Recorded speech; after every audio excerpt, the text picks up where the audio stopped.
Snow lashed the palace gates as guards threw a homeless girl into the freezing mud. She crawled back on bleeding hands, wrapping her body around a dying old man they were dragging away like rubbish. Please don't hurt him. He has done nothing wrong. Move aside, girl. This does not concern you. It concerns me. He is cold. He is sick. He needs help. You filthy beggar, know your place. Your Grace, have mercy. Take the old man away. Stop! You cannot touch him. He is your father. The cruel duke halted mid-step. The torch flames shook in the wind. Servants stopped breathing. Guards loosened their grip. No soul in England had dared speak of the duke's missing father in 20 long years. The old man lifted a trembling hand toward the duke's face and whispered the childhood name only one person had ever called him. The mighty duke turned pale. For the first time in years, fear entered the eyes of the man everyone feared. But before we reveal what happened next, subscribe now and tell us where you are watching from and what time you found this story tonight. Because only hours earlier, that same girl had been starving beneath the streets of Blackmere, with no bread, no shelter, and no idea that the broken stranger she chose to save would uncover buried lies, bring powerful enemies to their knees, and place her heart in the hands of the most feared man in England. Your treachery, you are a fool. Please, I was loyal. Loyalty? I see only betrayal. By order of the Duke, wanted the dangerous old man. The Duke's men are here. What has he done? 5,000 for his capture. Spread the word. Blackmere woke each morning dressed in beauty and built on indifference. The upper streets gleamed with polished stone and brass lamps, where shop windows displayed velvet coats, silver watches, sugared cakes, and imported tea. Only a few streets away, children with hollow cheeks pressed themselves against bakery walls to breathe the smell of bread they would never taste. Old men wrapped in sacks sat beside drains where steam rose from the grates. Women with cracked hands sold wilted flowers in the wind. Blackmere was generous in appearance and stingy in soul. No one understood that better than Lenora Ashby. There had been a time when her mornings began with bells, sunlight, and the steady music of clocks. Her father had owned a narrow but respected shop near the Western Square, where shelves were lined with brass pocket watches, carved mantel clocks, and tiny gears laid in velvet trays. Customers trusted his hands and his honesty. Above the shop were two small rooms with blue curtains, a round oak table, and the smell of fresh bread cooling on the sill. Lenora had once sat beside him by lamplight, learning letters from old invoices while he repaired broken timepieces. He used to say that clocks told more truth than people, because they never pretended to be anything but what they were. Then fever took him in 6 days. The neighbors brought soup, prayers, and pity. Her stepmother brought tears in public and calculation in private. Mrs. Prudence K wore mourning black beautifully and grief dishonestly. Within weeks, she claimed debts no one had heard of, produced papers no one had seen, and announced the shop must be sold to settle accounts. By the time Lenora understood the lies, strangers were carrying away her father's tools. The rooms above the shop were emptied next. Prudence kept the silver spoons, the blankets, the books, and every coin hidden in the flour jar. Lenora was handed a single trunk and told she was an ungrateful burden. Before nightfall, even the trunk was gone, stolen while she slept beneath an alley arch. That was 3 winters ago. Now, Lenora rose each day from the ruins of St. Bartholomew's Chapel beyond the market lane. The roof had long ago fallen in, leaving cracked stone walls and half a tower open to the sky. Rain found its way through every broken corner, and cold settled there like a permanent tenant. She slept on layered sacks beneath what remained of an altar, and kept her few belongings wrapped in cloth beneath loose stones. At dawn, she crossed into the city before merchants opened. She scrubbed fish stalls with freezing water until her fingers numbed. She carried coal for bakers too mean to hire proper boys. She swept mud from tavern steps where drunken men had spat through the night. payment was rarely money. More often it was a bruised apple, a crust of bread, or permission to stand near a kitchen fire for 10 minutes. Yet she still thanked them. There was something in Lenora that hardship had bent but never broken. She spoke gently to frightened children. She tied rags around a limping dog's paw. She once spent half a day helping an old flower seller gather blossoms scattered by wheels, though it cost her work elsewhere. People noticed her face before they noticed her poverty. Even under winter weariness, she was striking. Clear eyes, delicate features, and dark hair she kept braided when ribbon could be found.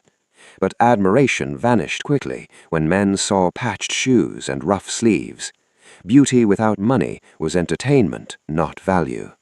So Blackmere learned to look through her. By afternoon, the market square thickened with trade. Butchers shouted prices over hanging meats. Fruit sellers polished pears with sleeves already dirty. Hot chestnuts cracked in iron pans. Steam rose from meat pies stacked behind glass. Lenora's stomach tightened at every smell. She had earned only a stale heel of bread that day. She broke it in two beside the old fountain and whistled softly. 3 stray dogs appeared at once from under a cart. One was blind in one eye, another missing part of an ear, the smallest shivering hard enough to shake. "You look worse than I do," she murmured. She fed them first. Snow clouds gathered by late afternoon, turning the sky the color of pewter. Shopkeepers hurried to cover goods. Coachmen cursed the coming cold. The wealthy climbed into carriages before the streets grew unpleasant. Lenora wrapped her thin shawl tighter and glanced uphill. There, above chimneys and roofs, stood Ashcroft Keep. Its towers were dark against the whitening sky, its windows lit like watchful eyes. Even from a distance, it seemed less a home than a judgment. People in the square lowered their voices whenever the Duke's name was mentioned. Duke Damien Ashcroft. She had never seen him, but stories moved faster than smoke. Some said he once evicted a widow on Christmas Eve for unpaid rent. Others swore he dismissed servants for spilling tea. A butcher claimed the Duke could remember every insult ever spoken and repay it years later. Whether true or not, no one laughed after telling such tales. Lenora wondered what kind of man inspired fear in people who themselves showed so little kindness. The first snow began as light dust across cobbles. She turned toward the chapel ruins before dark, passing the outer market wall where beggars often sheltered from wind. Most places were already taken. Men curled into doorways. An old woman wrapped herself in sacks beside a barrel. Then Lenora saw him. An elderly man in a torn coat staggered once beside the stone wall, as if trying to steady himself against invisible ground. His beard was white with frost. One hand reached outward. Then his knees gave way, and he collapsed face first into the snow. People walked around him. A merchant stepped over his legs carrying oranges. 2 boys laughed and tossed slush near his boots. A woman drew her skirt aside in disgust and kept moving. Lenora stood still only a second before running towards him. Lenora dropped to her knees in the snow beside the fallen stranger. His coat was soaked through, the cloth so worn it had thinned at the elbows and cuffs. Ice clung to the edges of his beard. When she touched his shoulder, she felt a violent trembling beneath the fabric. His skin burned with fever, even while the cold tried to claim him. "Sir, can you hear me?" His eyelids fluttered but did not open. A cracked breath escaped him, shallow and painful. One hand, thin but strangely elegant in shape, tightened weakly against the ground before slipping still again. The market moved around them with practiced indifference. A merchant carrying baskets of onions clicked his tongue. Drag him elsewhere. A woman selling ribbons muttered that beggars always chose the busiest places to die. One of the city guards, wrapped in a heavy wool cloak and leather gloves, laughed as he passed. "Leave him there. Winter will finish what life forgot." Lenora looked up at him with quiet disgust, but the man had already moved on. She slid her arms beneath the stranger's shoulders. He was lighter than she expected, all bone and weakness. Even so, lifting him was difficult. Snow made the stones slick beneath her boots, and the wind pressed against her like a hand trying to push her back. "Come on, do not make me carry you alone." She half lifted, half dragged him through side lanes and across the broken path beyond the market. Her breath came hard. Twice she nearly slipped. Once she had to stop and brace him against a wall while dizziness passed her from hunger. By the time the ruined chapel came into view, dusk had deepened and the snow fell thicker. Inside St. Bartholomew's broken walls, the air was bitter but stiller than outside.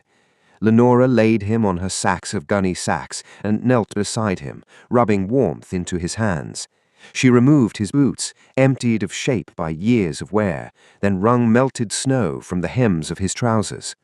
Her supper sat wrapped in cloth beside a stone pillar, one small loaf of coarse brown bread she had saved since morning. She stared at it only a moment. Then she broke it in half, softened one piece with water, and pressed it gently to his lips. "Chew if you can." At first he did not respond. Then, slowly, as though the body remembered before the mind did, he swallowed. She fed him in patient fragments until the bread was gone. The second half she meant to keep for herself, but when he coughed and reached weakly, she gave him that too. Her stomach tightened in protest. She ignored it. The chapel had no proper fire, only a shallow metal basin she used when she found coal scraps. Tonight there were 2 small pieces left and a handful of broken wood. She coaxed flame from tinder and warmed rainwater in a dented pot. Into it she crushed dried mint leaves and bitter herb stems an old woman once taught her to use for fever. Then she looked at her blanket. It was thin, patched, and the only thing between her and freezing nights. Without hesitation, she tore it down the middle. The sound echoed softly through the empty chapel. She covered the old man with one half and wrapped the other around his shoulders and chest. After that, she wiped his face, cleaned mud from his brow, and changed the cloth on his forehead whenever it grew hot. Hours passed.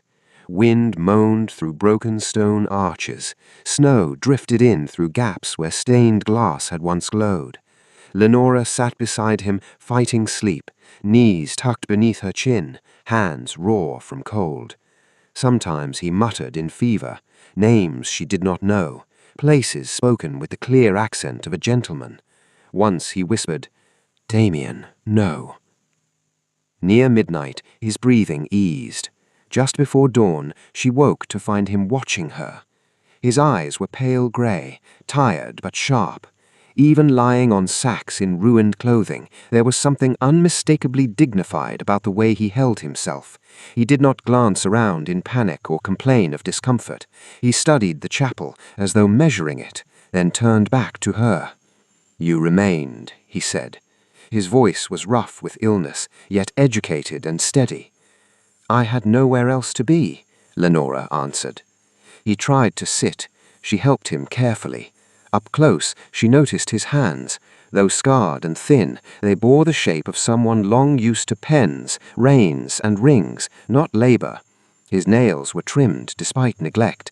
A faded line marked one finger where a heavy signet had once rested. "What is your name?" she asked. He hesitated long enough for the silence to mean something. "Edmund," he said at last. She knew at once it was not the whole truth, but she did not press him. "I am Lenora." He looked at the torn blanket wrapped around him, the empty plate, the herbs, the chapel floor, then at her hollow cheeks. "You gave me food." "Yes." "You have little yourself." "Yes." Why help a stranger no one else wanted? Lenora lowered her gaze to the dying fire. "Because no one helped me." For a moment he said nothing. Then tears gathered quietly in the corners of his eyes. He turned his face aside, as if ashamed to be seen weeping. No one had ever cried because of her kindness before. To spare him embarrassment, Lenora rose and gathered his wet coat from where she had lain it near the wall. She shook it gently before hanging it on a cracked iron hook to dry. Something heavy struck the stone floor. Both of them looked down. A ring had fallen from the inner pocket. It was thick gold, old and finely made, engraved with a crest so deeply cut that even years of dirt had not hidden it, a rearing stag beneath a crown. Ashcroft. Her breath caught. Edmund's face drained of colour. Before either could speak, hoofbeats thundered outside the chapel walls. Voices barked orders through the snow. A hammer struck wood again and again somewhere near the market road. Lenora moved to the doorway and peered through the falling white. Mounted riders were nailing posters to every post and wall. Across the top, in bold black letters, were the words, "Wanted, dangerous old man." By sunrise, Blackmere no longer spoke of bread prices or weather. It spoke of the posters. They appeared on market walls, church gates, tavern doors, and lampposts still crusted with snow. Riders in dark cloaks hammered them into place, while boys ran behind, reading the words aloud for coins. Wanted, dangerous old man. Reward offered for immediate information, by order of Ashcroft Keep. The name alone was enough to silence jokes. Within Ashcroft Keep, the morning moved with the speed of fear. Fires burned in long marble halls, boots struck polished floors, footmen bowed too low and too quickly, secretaries carried ledgers with both hands. No servant dared speak above a whisper. Duke Damien Ashcroft stood in the eastern study beside a tall window overlooking the frozen city.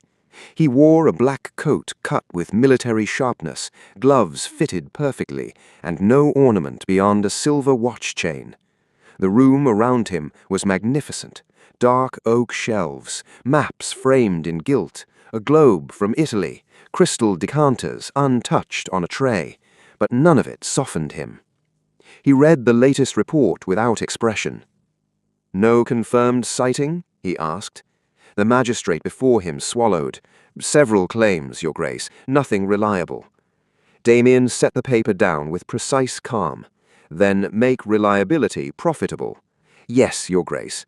Double the reward." The man blinked. "At once. And if any constable ignores this order, replace him by evening." The magistrate bowed so quickly his papers slipped.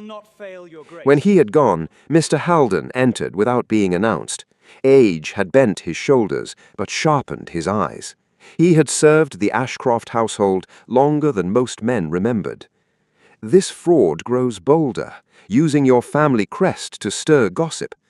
Damien's jaw tightened. He will regret it. It would be wise to seize him before newspapers scent scandal. They will scent nothing. Haldon inclined his head with practiced approval. "Your father's memory deserves protection." At that word, something colder passed through Damien's face. "My father abandoned protection when he fled."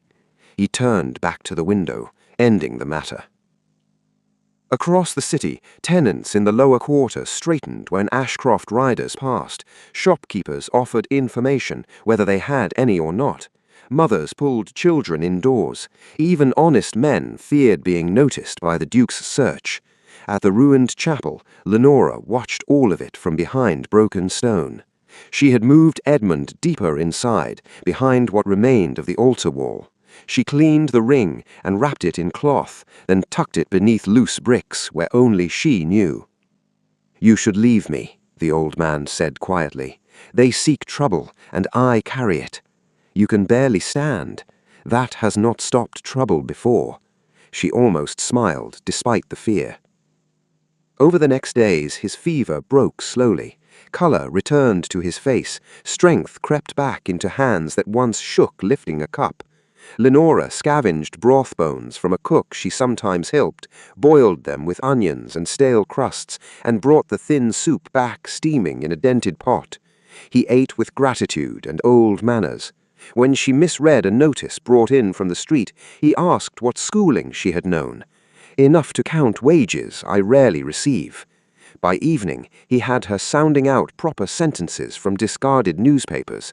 By the next day, he corrected her posture while she walked with a bucket balanced on one hip. "Shoulders back," he said. "The poor stoop because they are made to. Do not assist them." She laughed. "You command like a lord." "Habit," he murmured. He taught her names of kings, causes of wars, why forks were arranged in certain order, and how confidence often entered a room before beauty did. He spoke of estates, law, horses, and parliament with effortless familiarity. More than lessons, he gave her attention. He listened when she spoke. He asked what she thought. No one powerful had ever done either. Soon she found herself saving bits of bread to share with him, not from duty, but affection. He became less like a burden and more like family she had never expected again. One night, while snow melted from the chapel roof in slow drops, he sat beside the weak fire and looked at her for a long time. "You deserve truth," he said. Lenora waited. "My name is not Edmund." She already knew. "I am Lord Percival Hawthorne Ashcroft." The ruined chapel seemed to shift around her. She stared at the man in patched clothes and remembered the crest, the educated voice, the bearing no hardship had erased. "The Duke's father?" "Yes, but they said you ran away." "They said many profitable things." His hands tightened around the cup. "I was drugged for supper one night, hidden in country houses, moved whenever memory sharpened, papers forged, servants bought, men I trusted fed on my absence." Lenora could barely breathe. "Does the Duke know?" "He knows only what they taught a grieving boy." Sadness, not anger, filled his eyes. Before she could speak again, shouts exploded outside. Boots crushed snow, metal clinked, horses snorted near the lane. Lenora sprang to the doorway. Dark uniformed soldiers were spreading around the chapel ruins with muskets drawn. Lantern light flickered across stone walls. There were too many exits to run and too many to hide from. Then the footsteps came, measured, unhurried, absolute. A tall figure entered through the broken archway, removing one leather glove, finger by finger. Duke Damien Ashcroft stepped into the chapel. The broken chapel seemed to shrink when Duke Damien Ashcroft entered. Cold air moved behind him with the soldiers, carrying the smell of wet leather, steel, and horses. Snowflakes melted on the shoulders of his black coat. He was taller than Lenora expected, broad through the chest, composed in a way that made anger appear more dangerous because it never rushed. His face was striking, severe, and unreadable. His eyes passed over Lenora only once before fixing on the old man by the fire. "So," Damien said, voice low and controlled, "the city phantom has found shelter." Percival rose slowly, one hand on the cracked stone wall for balance. Fever had left him weak, but something proud straightened inside him. "You have grown into your mother's eyes," he said. The words landed strangely in the chapel. Damien's jaw hardened. "Do not speak of my family." He crossed the room in 3 steps, seized Percival by the front of his coat, and dragged him toward the doorway. The old man stumbled hard against loose stone. Lenora gasped and rushed forward. "Stop!" She caught Damien's arm with both hands. Every soldier froze. The Duke looked down at her fingers on his sleeve as if no one had touched him without permission in years. "Remove yourself," he said. "No." The word escaped before fear could stop it. Outside the chapel, market people had gathered at a safe distance. News traveled quickly when Ashcroft men moved. Faces watched through snow and breath mist. Damien pulled Percival into the open square.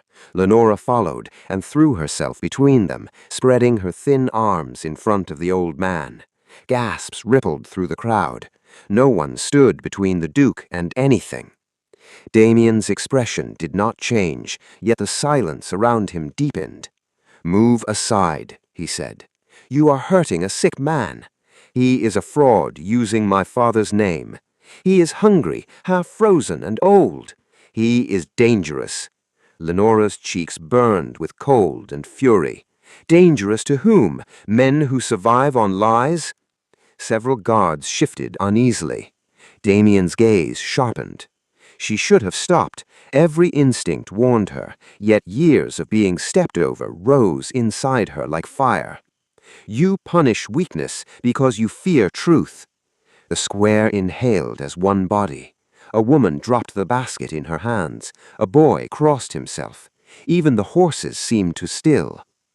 Two guards looked to Damien, awaiting the command that would strike her down, imprison her, or worse.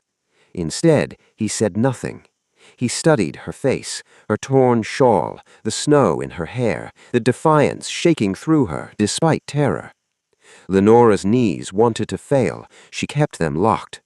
Behind her, Percival gave a weak laugh that turned into coughing. When he caught breath again, he said, "She has more courage than your whole court, Damien." The Duke's eyes flickered once at hearing his name spoken so familiarly. Then he stepped back. "Take the old man," he ordered. Soldiers moved in carefully, lifting Percival rather than dragging him this time. "And the girl?" asked the captain. Damien kept his gaze on Lenora. "She comes as well." Fear finally pierced her anger. "I have done nothing." "That remains to be determined." They were placed in separate motor carriages outside the square. Lenora had never ridden in one. The leather seats smelled of polish and wealth.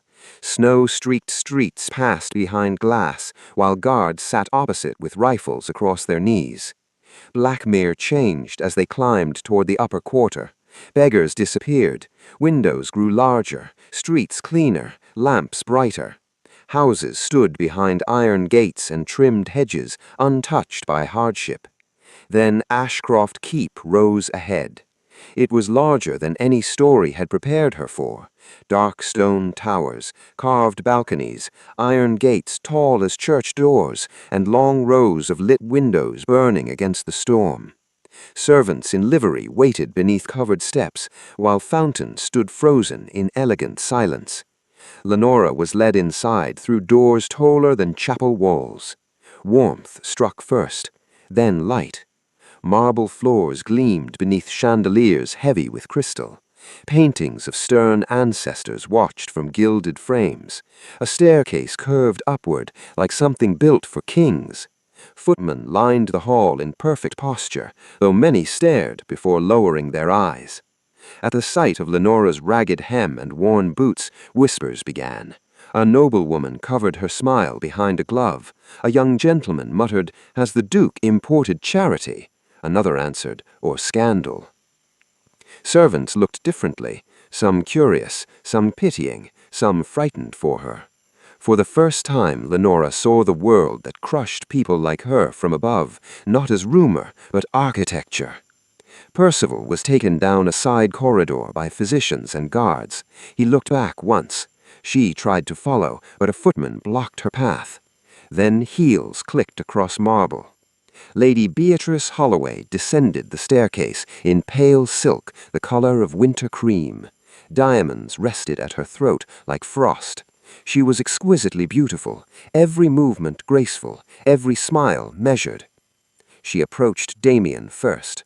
"My dear, the whole house was worried." Her voice flowed like warm honey.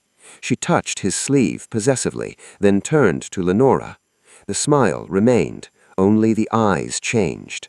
They traveled over Lenora's patched dress, rough hands, wind-burned skin, and loosened braid with surgical contempt. "And who," Beatrice asked softly, "is this?" "A witness," replied Damien. "How useful." She circled Lenora slowly, perfume trailing behind her. Guests nearby pretended not to watch. "What devotion, to bring strays home in weather like this." A few noblemen laughed too quickly. Lenora held her chin up, though dirt marked her cuffs. Beatrice stopped before the head housekeeper. "See that the girl is washed, contained, and placed below stairs." She glanced once more at Lenora, smiling beautifully. "Where strays belong."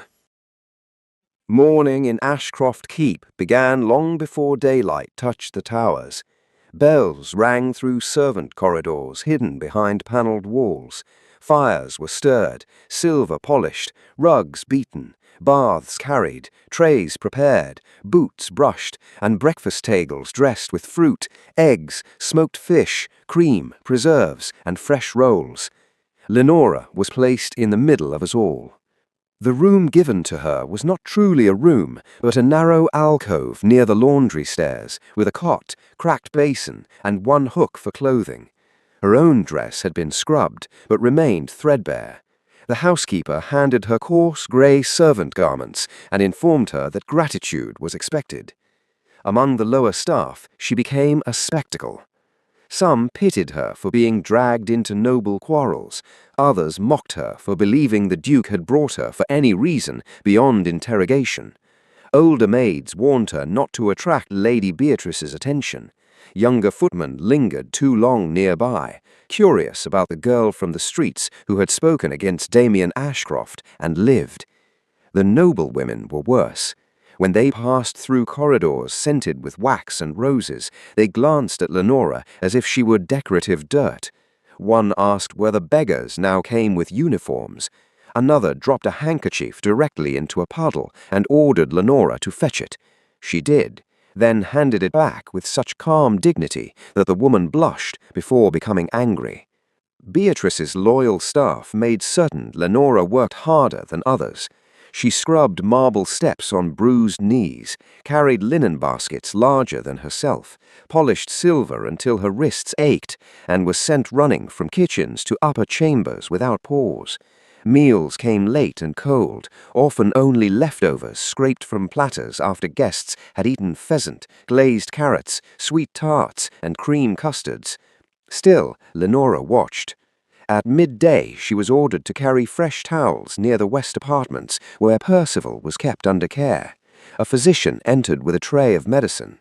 Minutes later, after he left, Haldon stepped from a side room, glanced down the corridor, uncorked the bottle, poured part away, and replaced it with clear liquid from another vial.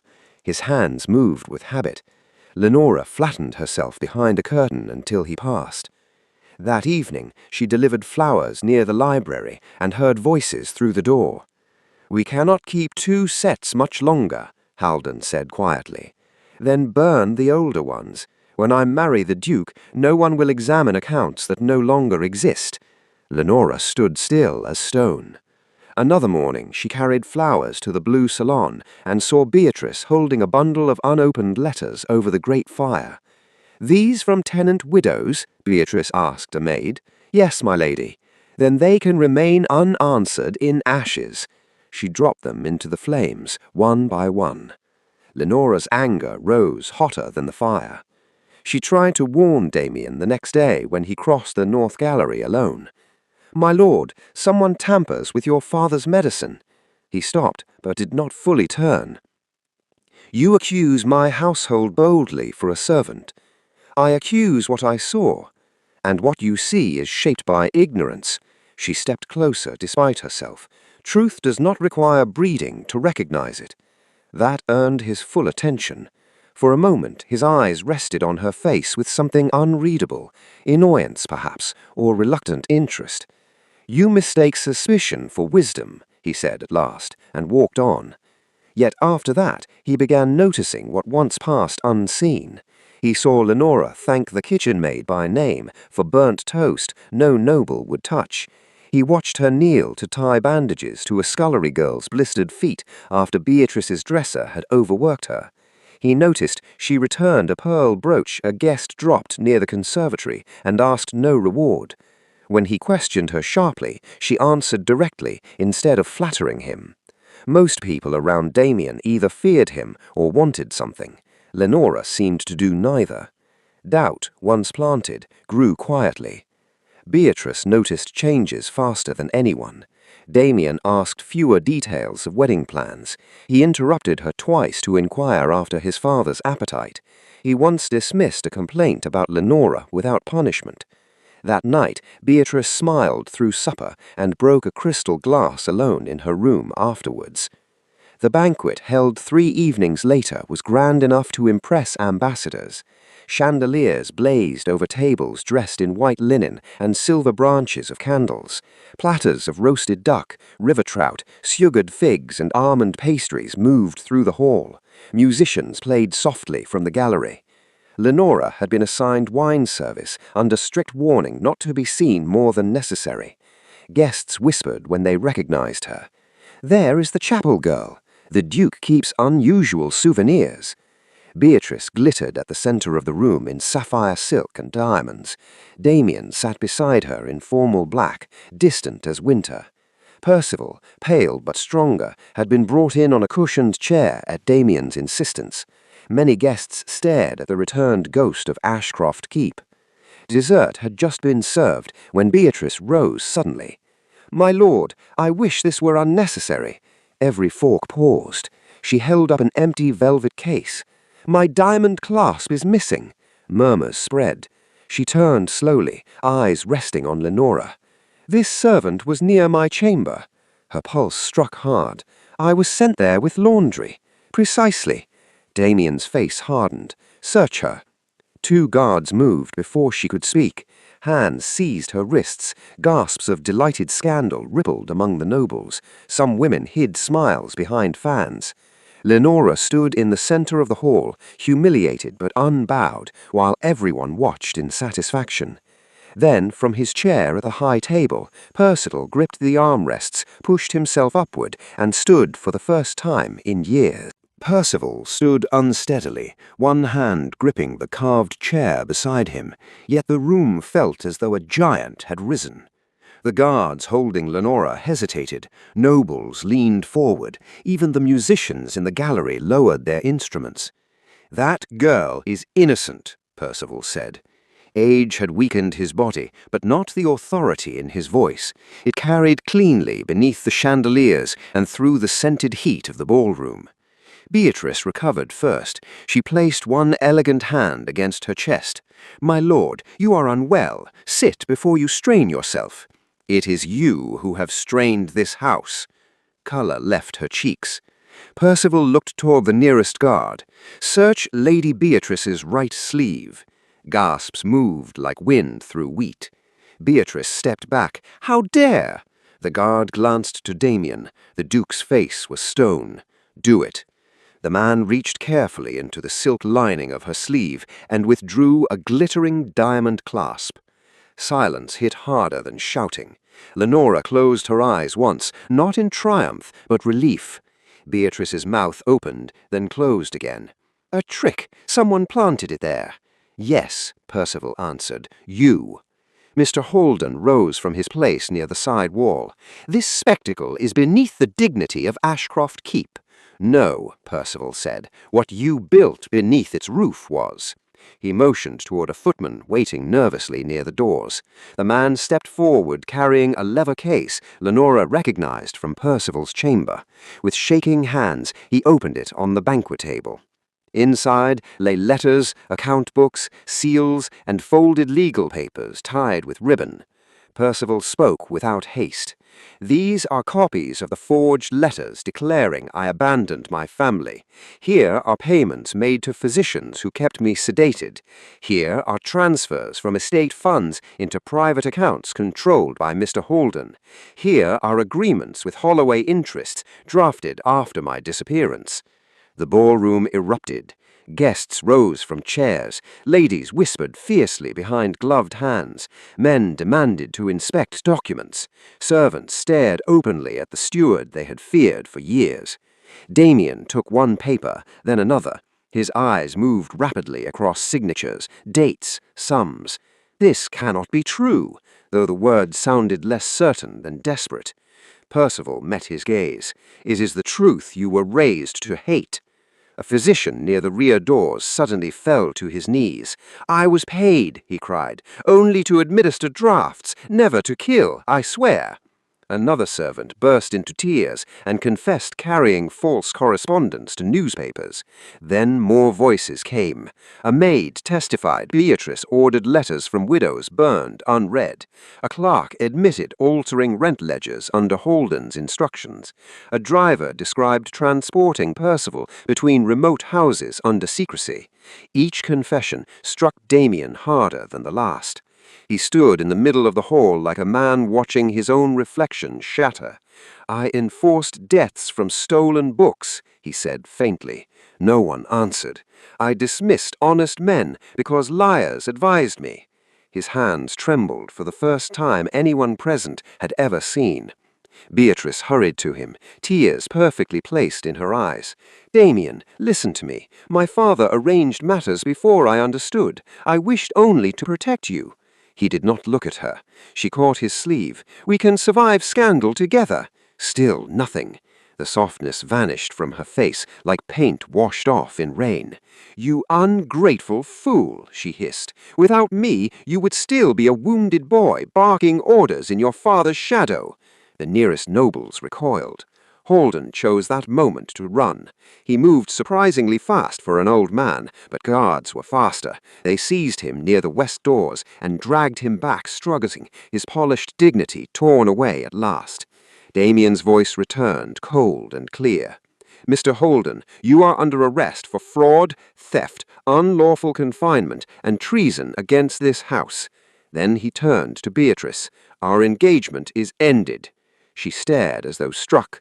"You cannot dismiss me before witnesses." "I just have. Think what society will say. I have spent too many years thinking only of that." He motioned to the guards. "Escort Lady Beatrice Holloway from Ashcroft Keep. Her family's accounts are to be examined before dawn." Her scream followed them down the corridor long after she was gone.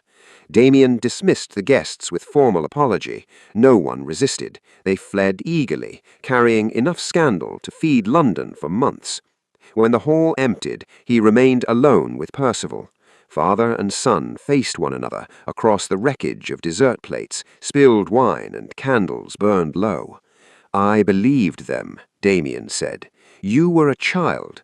I became worse than they were." Percival's eyes softened with grief. "You became what pain was trained to become." Damien sank into a chair and covered his face with both hands. Shoulders that had never bowed in public shook in private silence. "I wronged you," he said hoarsely. "I wronged this city." Percival crossed slowly and placed a hand on his son's shoulder. The next evening, nobles, servants, clerks, guards, and household staff were summoned to the great hall. Lenora stood uncertain near the staircase, in a simple, clean dress provided by the housekeeper, who now treated her with nervous respect. Damien entered without ceremony. No sword, no gloves, no title announced. He walked directly to Lenora and dropped to one knee on the marble floor. Shock moved through the hall.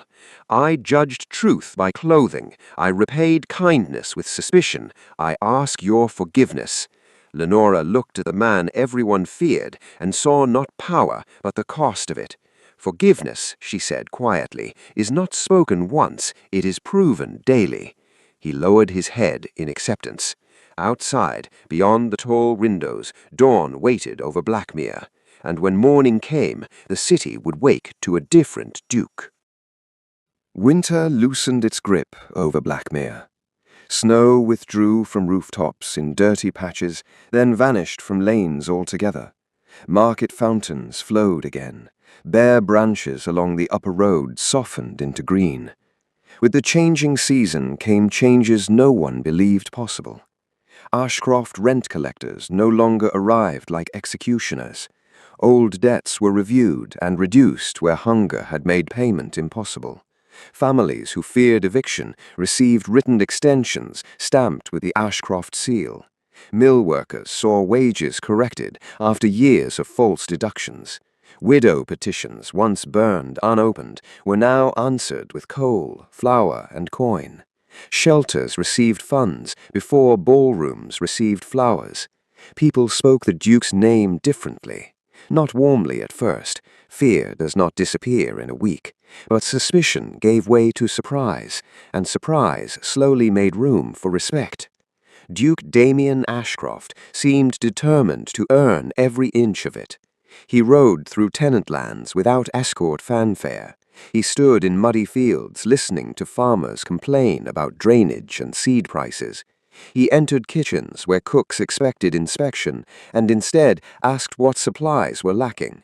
He walked warehouses, mills, and stables with sleeves rolled above his wrists, carrying ledgers under one arm and sacks under the other when needed. More than once, men stopped working simply to stare. Those who once trembled before him now found him asking names, remembering them later, and keeping promises he had made in plain speech. Percival watched much of it from carriage windows or shaded garden benches as strength returned to him day by day. The color in his face deepened, his hands steadied. He resumed long breakfasts of eggs, smoked trout, toast with marmalade, and tea taken near sunlight. Yet what pleased him most was not comfort, it was seeing his son attempt humility. "There," he said once to Lenora, as Damien struggled beside gardeners lifting seed crates into a wagon. "That is heavier than pride, and better exercise." Lenora laughed. Her own life had transformed so gradually that some mornings she still woke startled by warmth. She was given rooms at Ashcroft Keep overlooking the East Gardens. Books arrived by the dozen. Tutors taught languages, accounts, law, and history. Seamstresses came with tapes and silk, though Lenora insisted several sturdy dresses be made before any grand gowns. She learned quickly because intelligence had always lived in her. It had simply lacked invitation. But she refused to become ornamental. With Ashcroft funds and her own insistence, the ruined chapel of St. Bartholomew was rebuilt stone by stone. Broken arches were restored, roofs repaired, windows glazed, beds laid with clean linen, and gardens planted where rubble once lay. It became a refuge for abandoned women, orphaned children, and those one misfortune away from the streets. Lenora walked its halls often. She knew where cold entered old walls. She knew how shame sat in the posture of the newly poor. She knew the sound of someone pretending hunger did not hurt. No one turned away hungry while she governed there. Blackmere noticed everything. The same merchants who once stepped around her now bowed when her carriage passed. Shopkeepers sent samples without charge. Mothers pointed her out to daughters as proof that grace did not require birth. Young ladies copied the way she tied ribbons or chose simple pearls over heavy display. Some praised her from admiration, others from convenience. Lenora knew the difference. By the time winter returned, Ashcroft Keep held the grandest ball the city had seen in years. Chandeliers blazed like captured stars. Garlands of evergreen and white roses wound around columns. Tables gleamed with silver bowls of sugared fruits, roast pheasant, glazed chestnuts, and towers of spun sugar so delicate children were warned not to breathe near them. Music floated from the gallery as nobles arrived in velvet, satin, and jewels bright enough to rival frost. Many of them had laughed when Lenora first entered those doors in rags. Tonight they waited to be presented. She descended the great staircase in ivory silk threaded lightly with silver, her hair arranged with fresh winter blossoms and a single heirloom clasp Percival had chosen for her. There was nothing excessive in her beauty, which made it impossible to ignore. Conversation faltered. Men straightened. Women stared. Old gossips forgot their next sentences. A merchant who once cursed her for standing near his oranges bowed so low he nearly lost balance. A baroness begged an introduction for her nephew. Ladies who once mocked her patched sleeves now praised the elegance of simplicity. Lenora accepted courtesy without surrendering memory. Across the ballroom, Damien stood watching. He wore formal black with a white waistcoat and carried himself with the calm strength of a man no longer performing hardness. The room respected him now, not because it feared punishment, but because it had seen correction. He crossed through dancers, diplomats, officers, widows, and bankers until he reached her beneath the central chandelier. The orchestra softened. People sensed history and made space for it. For the second time in her life, Duke Damien Ashcroft knelt before Lenora Ashby. But there was no scandal now, no shame, no broken man asking escape from guilt, only honesty. I have nothing worthy enough to offer except what I am trying to become. Not power, not title, not gratitude, only love if you will have it. The hall held its breath. Lenora looked down at the man who once ruled through fear, then rose through repentance. She thought of snow, hunger, ruined stone, and the night kindness changed everything. Smiling, she took his hands and lifted him to his feet. Yes. The applause shook the chandeliers. Percival wiped his eyes openly. Servants grinned behind trays. Even stern old clerks laughed like boys. And as music rose again over Blackmere's brightest night, one truth stood above all others. The girl they once stepped over in the snow became the woman before whom all Blackmere stood.